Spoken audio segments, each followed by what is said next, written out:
Mbu madamu Info Trust yatta omuntu bannange. Oba Mami Gadget ne madamu Info Trust bafaaki? Ekyo ekibaleetedde okuba nga beegajambula buli ddakiika ne babeera nga beevuma buli ddakiika. Ye kyembuuza, bano ebyama byabwe baabiwandiika mu butabo ne babiteeka mu library buli asanga yasoma, nange kinneewuunyisa. Gwate Mami Gadget yategeera ddi nti madamu Info Trust yatta omuntu? Ye yategeera ddi mbu yafumbirwako?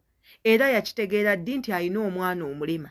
Yakitegeera ssaawa mmeka mbu yazaala omwana w'ebbango? Bannange, abakyala lwaki temwefuga ku mutala guno ogwa app? Lwaki temwefuga?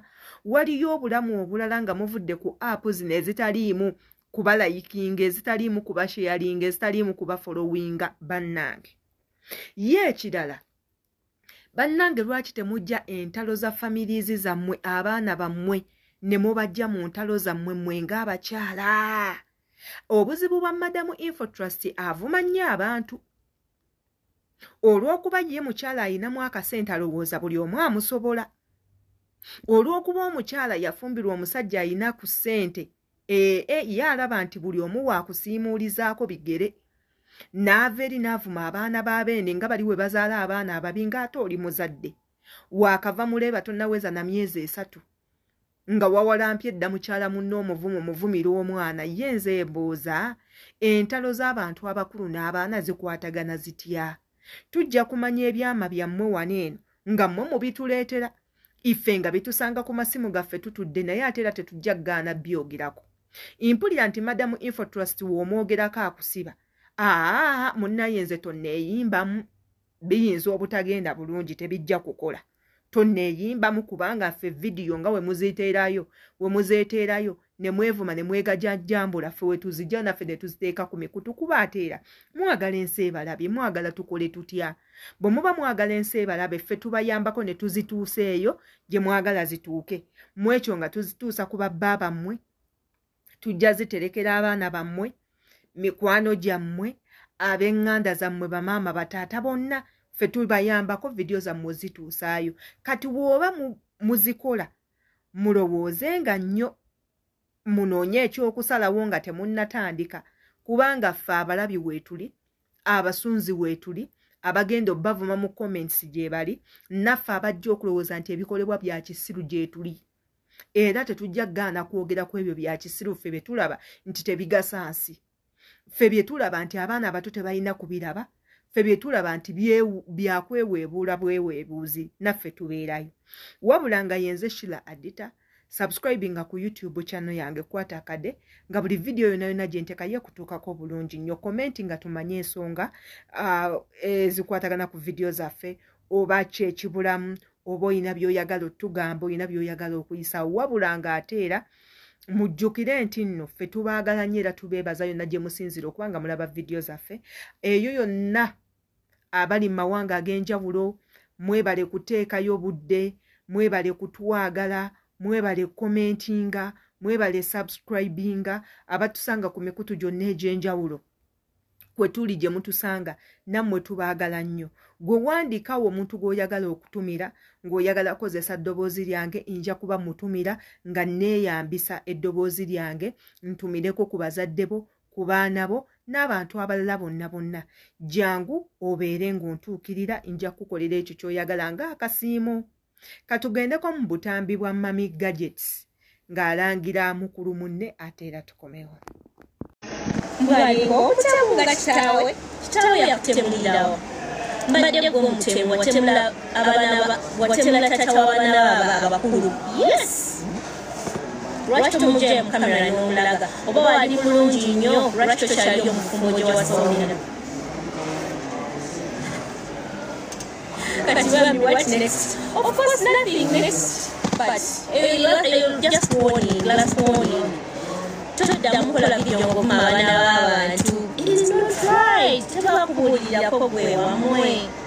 Banaye buli kintu kiri ku gwe n'okola obubi, gwe ayomba buli kaseera, bwakudaala. Yeah, this is that video.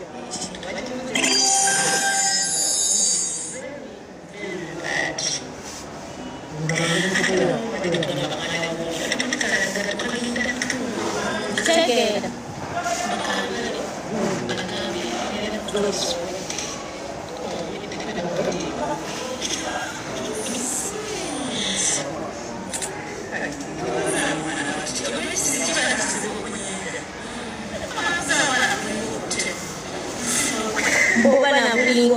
Obana bulingo obutemu gwe Rush naye watemula abantu teri okusinga mutima mubi nze you have ever called me on phone gwe n'ongamba nti abalaba bakuvuma tulina massive house we can do this and this tusobola bakola ekikyamu nekugamba that is not how I treat people kubanga biri bya intaneti teweetaba mazina ganjuma nga tyagala mukira kukola ekigukonye ayo intaneti olumu abamu baba baagala kavaibu olumu mukutambuza vidiyo but she did not mention someone's name. You're stupid. Did she have to mention a name? For as long as ovumi omwana yina tebavuma abaana bato gwe wamwe tebakubulirira omuntu weekomako omuntu olina okumanya okufuga obusungu n'ogamba omanyi wano sigenda ssukawo naye nogera ku makya n'osinira amanyi ku baana b'abantu ono omwana mubi owange mulungi nnyo omanyi kyobaliweza n'omwaka nze nowange we bataddeko kifaananyi gwe bateekako yawezeza n'omwaka kazaali mugamba nti naye balekakawezeza omwaka omanyi ki you started doing videos for me nga nkyali China like a month back nkola video lwaki omwana gwe wazaala ayina ebbanga olwaki tomugjayo mu kamera n'omulaga abantu olina omwana ayina ebbanga we all know we also know nti wali osseeko ku muntu we know taata w'abaana be yasooka lwaki betuvayo nze ebyokutta omuntu sibimanyi simanyi nti oba Madam Infotrust yatta omuntu sibimanyi ate era ne waaba yatta nze tebinkwatako gwe yatta si weewaffe singa yatta ava mu kika kyange oba mu lujja lwewaffe singa twamukolako dda Madam Infotrust naye engeri omuntu gwe yatta mbutava waffe tetugenda kukiteekako nnyo sira naye oba wakikola katusuubire nti wakikola mu butanwa kubanga omuntu teyeefiira omuntu tebamutya batyo kubanga omuntu oyo oba omusse mu kagenderere oba si mu kagenderere okuyiwa omusaayi kwe kuyiwa omusaayi kiri nti toyiye gwa kisolo mb'ogiye gwa kisolo obadde weeyampulula mb'oyiye gwa kisolo olw'okuba obadde ogenda kukirya wabula n'oyiwa ogwo omuntu manya naawe omusaayi ogwo gujja kudda nga gubbukukira mu famire yo gubbukukira mu baana ne mu baana bo mubaamu ayina okutta ekyo ekikolimo ekisiraani kigende nga kitambula mpozzi nga wakigema omanye ebiseera ebisinga omuntu watta omuntu ogema bakugema obutaddamu kutta mulala oba ekisiraani ekyo obutagenda nga kigenda kiranda mu luloolwo basobola okukigema wabula bwe bibanga era ebigambo bya bulimba mubikomye nze waliwo omuwala eyangonomolaku wano ekigambo ne kintuusa ne mu bannamateeka mbu natta omuntu omwana nanteerako ddala omusango ogwo ne guntuulamu ne tunoonya omwana nakati ye neebuuza omwana eyakola akatambi ako mukyamunoonyaako mumulaba oba yabula byebyanti bye twogerako temwogera kalebule ku bantu abamu musobola okwogera kalebule ne mubulira abo abeewamwe ne batandika obbanoonya nga temukyalabika naye nga kalebule ye yakuleetera okubula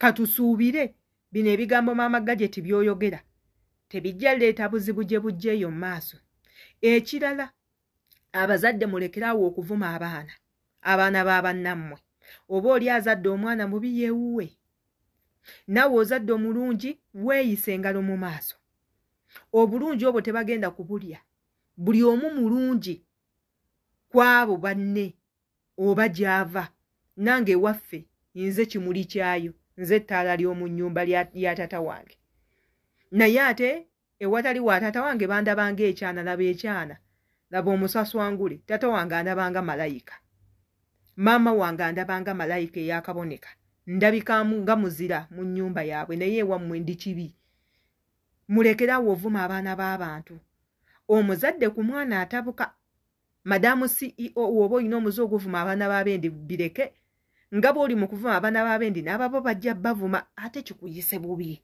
naye ate nga gwe wateekawo ensigo eyo mami gadget ebyama bya munno bireke oyinza okuba oyogera ebyama ebyo nga tebiriiko mazima gabikakasa kuba bituufu ate ne bitandika okuleeta obuzibu ate abakyala bannanga abakyala mwekomengako mubeereeko ebintu ebimu bye mwogera ne bye mutalina kwogera si buli kimu nti bakyogera omuntu ne waaba akunyiizizza baako n'emmizi ku mutima omuntu omukyawe omwesonyiwe ogambe nti kati ono mmutadde ne bwe ndimusanga mu kkubo ngenda kwegoga nseseme naye nga temwesosonkodde oba kiki oba abakazi kiki oba kyekiri mu bakazi Katonda kye yatonda lwaki abakazi tetuweyagala lwaki abakazi tulwana lwaki abakazi tuyomba bannange era abakazi ye sitaani asookebwako kyova olaba Bayibuli zonna zitwogerako ebitabo ebitukuvu byonna byogera ku bakazi bannanga abakazi kitonde kibi tulina kwebuulirira nnyo